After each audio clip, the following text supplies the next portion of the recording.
My Opel Kadett rally preparation project starts here, and as nearly any job on a complete car begins, I have to disconnect the battery. I'll be removing the dash and interior, so there's always potential for shorts when you're working with wiring. So that's out of the way. Time to get the gloves on and get stuck in. I'll start by removing the seats, and that'll give me a bit of space inside. Best thing to do is put them back, and I'll use the gun to speed things up here.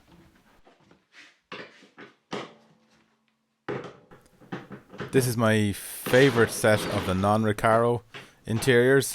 I really like the black, and it took me a while to find the ones with the headrests. Yep, believe it or not, we had front seats without headrests back at that era. There's just two brackets with a total of 4 bolts that hold the front rail in, and then it actually just slides off the sliders and they come away quite easily.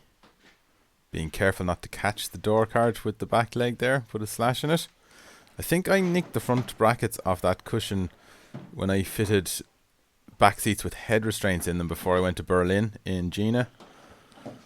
That cushion just slots in onto 2 hooks on the leading edge of the parcel shelf.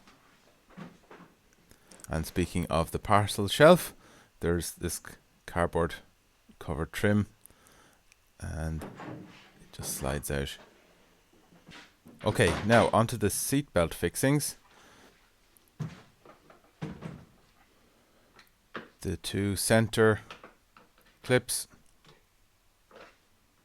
just have 1 bolt between the 2 of them. I have the front face of that socket ground flat because the bolts for all these seatbelt fittings the heads are really shallow, and you'll find that quite often sockets are slightly recessed for ease of slotting them on. I've actually ground this one flat so it goes flush when it goes on over these. So that's why I'm quite confident using the gun with them. Even with the ratchet and the standard sockets, you'd find you'd want to be quite careful to get square on to return these, especially if they're very tight. So that's all that sort of stuff. Those ones go back through those rear door cards, which have definitely seen better days. I'll take out the center tray. It's not actually properly fixed down. There's 2 screws that go down through the middle of that tray into 2 plastic retainers. I didn't use them when I slotted that in. Now, gear lever out. There's just 4 bolts around that, and I'm using the speed driver there on the socket, which is handy. And out that comes. Now, onto the dash. I'll remove the steering surround. There was 4 little screws in that going up from the bottom. It just clips over the top. And out it comes. Then, again, I don't have a puller for steering wheels, but you can undo 1 bolt and take the center of the column with the wheel, and that saves a lot of pulling and bashing around. I thought originally it had a captive nut, but actually I needed a spanner here to support the nut as I took out the little bolt that slides into a channel and holds the column in place. So that was it loosened, but at this end then you got to take out the indicator stalks, and then there's 2 white clips. Now I think one of them was missing on Eric, but just that top one there pops out, and then this little piece of the column can be rotated. This plastic holds it on, and then the wheel can be slid out. There's just 1 little plastic clip protecting the column down the bottom that I had to remove before it could slide out. Onto the glove box. 2 screws in the top and 1 little tiny bolt going to the left, which supports the back of it. There's then 2 clips underneath here which hold it onto the the rest of the dash card, and once they are removed it can just be slid out. It just needs to be angled. Now I'll take the stalks off their wiring plugs and put them somewhere safe. They only connect one way, so it's not actually too difficult to get them back together again. That's the back of the ignition barrel.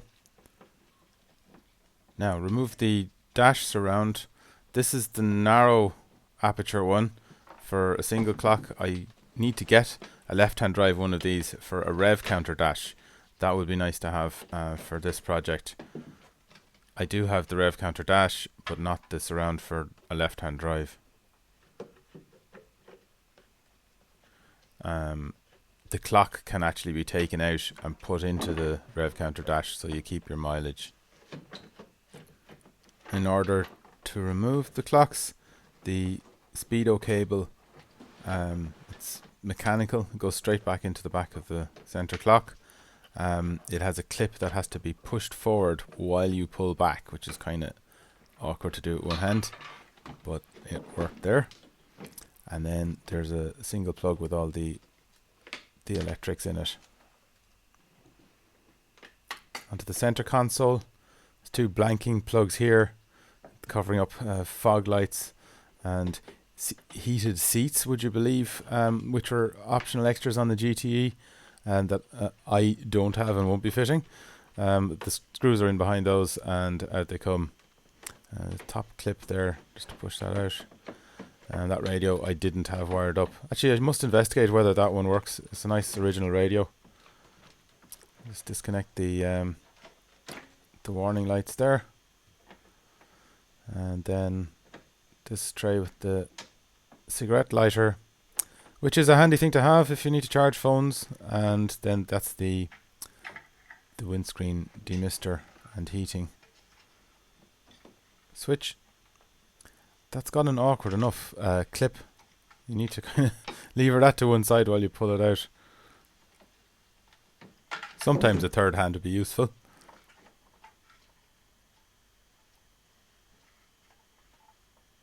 And leave this all together because definitely want to fit that back in. That's the knob for the choke cable. Just have to remove that so the dash can slide off.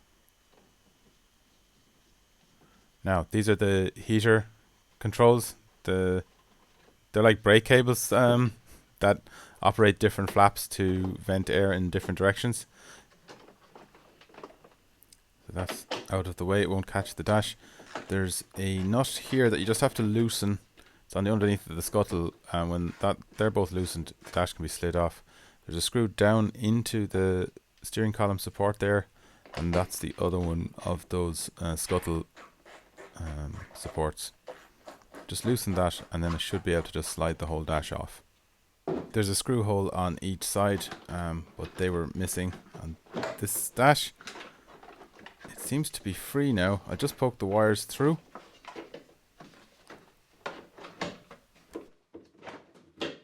I did look beforehand to see if I could see wires going to the clock. I thought it wasn't connected, but as you can see it is. So I just have to pull those wires off and the dash is free. Door cards next. Remove the handles. I suppose it's good that none of these things have been in the car too long, since I just mocked it up together. So everything's fairly free and easy to remove.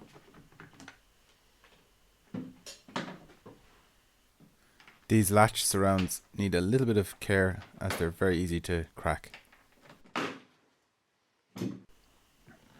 I have a piece of wire which I'm sure you've seen before if you watch my videos regularly, and I use that for the retainer clips on window winders. And put my hand over it there to prevent it from flying off. If you don't catch them, they can really fly. Pop off the door card and then repeat the process on the other side.